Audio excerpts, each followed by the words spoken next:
The long wait is over. Sakto sa mga uuwi sa Bicol, arangkada na bukas ang biyahe ng PNR mula Naga papuntang Legazpi City at pabalik. Nasa frontline ng balitang yan, Marlene Alcaide. Mapapabilis na bukas ang biyahe sa ilang bahagi ng Bicol Region. Sa pagbubukas yan ng mahigit 100 kilometrong ruta na daraan sa Quidaco Bridge sa Daraga, Albay. At matatanaw ang ganda ng Bulkang Mayon. Nag-inspeksyon na kanina ang mga tauhan ng PNR. Today po nagkaroon na kami ng final inspection ng line para ma-sure na okay na po yung opening.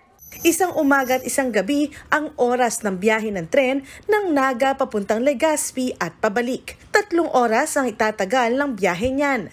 Mayroon itong 8 main stations. Naglalaro ang pamasahe sa 20 pesos hanggang 155 pesos depende sa layo.